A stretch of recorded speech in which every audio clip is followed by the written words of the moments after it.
Hello friends, പുതിയൊരു വീഡിയോയിലേക്ക് എല്ലാവർക്കും സ്വാഗതം. അങ്ങനെ നമ്മുടെ മനു ആണെങ്കിൽ ഹരിയെയും കൊണ്ട് അകത്തേക്ക് ചെല്ലുകയാണേ. ഇവരെ രണ്ടുപേരെയും കണ്ടിട്ട് വൈജയന്തിയും ബാലചന്ദ്രനും മക്കളും എല്ലാവരും ഒന്ന് ഞെട്ടുന്നുണ്ട് കേട്ടോ. എന്നിട്ട് മനു വൈജയന്തിയോടായിട്ട് ചോദിക്കുന്നുണ്ട്, ആന്റി അലീനയെ ടെർമിനേറ്റ് ചെയ്തോ ഇവിടുത്തെ ഗ്രേറ്റ് സർവീസിൽ നിന്ന് എന്ന് ചോദിക്കുമ്പോൾ ആ എന്ന് പറയണേ. എന്നിട്ട് ബാലചന്ദ്രന്റെ അടുത്ത് ചെന്ന് മനു ചോദിക്കും, അങ്കിളും കേട്ടതെല്ലാം വിശ്വസിച്ച് അലീനയെ അങ്ങ് അവിശ്വസിച്ചല്ലേ എന്ന് ചോദിക്കുമ്പോൾ അത് പിന്നെ കേട്ടതൊന്നിനും തൃപ്തികരമായിട്ടുള്ള ഒരു ക്ലാരിഫിക്കേഷൻ ഇല്ലായിരുന്നു എന്ന് പറയാട്ടോ. അത് ചോദിക്കേണ്ടവരുടെ അടുത്ത് ചോദിച്ചാലല്ലേ കിട്ടത്തുള്ളൂ എന്ന് പറയണേ മനു. അപ്പോഴേക്കും വൈജയന്തി വന്നിട്ട് പറയുന്നുണ്ട്, ഇനി കണക്കൊന്നും വേണ്ട മനു, എല്ലാ കണക്കും ക്ലോസ് ചെയ്തിട്ട് അലീനയെ ഇവിടുന്ന് വിട്ടിട്ടുണ്ട്, അവള് ഇവിടെ നിന്ന് കുറച്ച് മുന്നേ ഇറങ്ങിക്കഴിഞ്ഞു എന്നങ്ങ് പറയുന്ന നേരത്ത് മനു ബാലചന്ദ്രന്റെ അടുത്ത് ചോദിക്കും, അങ്കിൾ എന്തിനാ ഇന്നലെ ഹരിയെ തിരക്കിയ? എന്തെങ്കിലും ക്ലാരിഫിക്കേഷന് വേണ്ടിയിട്ടായിരിക്കല്ലോ, എന്തെങ്കിലും ചോദിക്കാനുണ്ടെങ്കിൽ അതിപ്പോ ആവണമെന്ന് പറയണേ.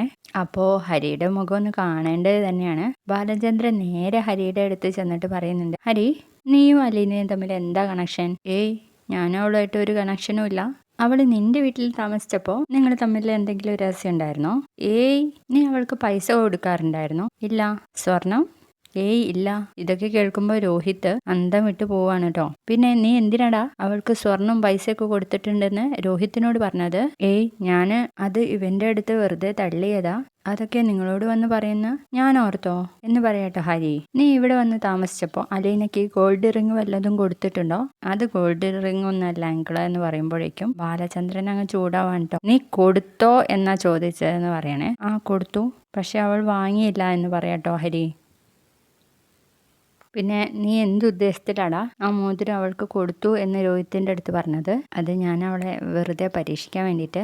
അലീനയുടെ ബാഗിൽ അതെങ്ങനെ എത്തി? അത് ഞാൻ ആരെയും കാണാതെ അവളുടെ ബാഗിൽ കൊണ്ടുവച്ചതാന്ന് പറഞ്ഞു കൊടുക്കുകയാണ് ഹരി. അപ്പോഴൊക്കെ വൈജയന്തി രോഹിത്തിന്റെ മുഖത്തേക്ക് നോക്കുന്നുണ്ട്. അത് ഞാനൊരു തമാശയ്ക്ക് വേണ്ടി ചെയ്തതാ അങ്കിളെ എന്ന് ഹരി പറയുമ്പോൾ, അതിൽ എന്ത് തമാശയാടാ ഉള്ളത്? അത് ഞാൻ അവനെ പറ്റിക്കാൻ വേണ്ടിയിട്ട് ചെയ്തതാ. എനിക്കറിയായിരുന്നു രോഹിത് അലീനയുടെ ബാഗ് തപ്പി നോക്കുമെന്ന്. ഇവനെ പറ്റിച്ചാ നിനക്ക് എന്ത് കിട്ടുമെന്ന് ചോദിക്കാണ് ബാലചന്ദ്രൻ. അപ്പോ ഹരി പറയുന്നുണ്ട്, അതങ്ങളെ ഞാൻ ഇവനോട് വീമ്പ് പറഞ്ഞായിരുന്നു ഞാൻ കൊടുത്ത അലീന വാങ്ങുമെന്ന് എന്ന് പറഞ്ഞപ്പോഴും ബാലചന്ദ്രൻ നിന്റെ ചെവിയുടെ അടിച്ച് പൊട്ടിക്കാ വേണ്ടത്, റാസ്കൽ എന്നൊക്കെ വിളിക്കാട്ടോ ഹരിയെ.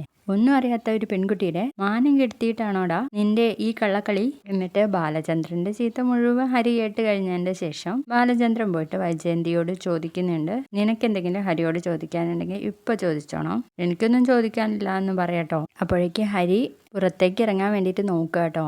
അപ്പോൾ മനു പറയുന്നുണ്ട്, ഹരി നീ ഒന്ന് അവിടെ നില്ല്, ഒരുമിച്ച് അങ്ങ് പോയാൽ മതി എന്ന് പറയുമ്പോൾ കാറിലിരിക്കാനാണെന്ന് തോന്നുന്നു പുറത്തേക്ക് പോകുന്നുണ്ട്. അതിൻ്റെ ഇടയിൽ അലീനയെ നോക്കിയിട്ട് ദേഷ്യം പിടിച്ചിട്ടാണ് കേട്ടോ പോകുന്നത്. എന്നിട്ട് മനു പോയി വൈജയന്തിയോട് ചോദിക്കുന്നുണ്ട്, ആന്റിക്ക് ഇതിൽ കൂടുതൽ സംശയമൊന്നും ഇല്ലല്ലോ എന്നങ്ങ് പറഞ്ഞപ്പോൾ അത് പോട്ടെ, പക്ഷെ ഞങ്ങളുടെ പേഴ്സിൽ നിന്നും ഷെൽഫിൽ നിന്നൊക്കെ ആരാ പൈസ മോഷ്ടിച്ചത്? അതവൾ സമ്മതിച്ചല്ലോ എന്ന് പറയുമ്പോൾ അലീന മോഷ്ടിച്ചെന്ന് പറഞ്ഞു.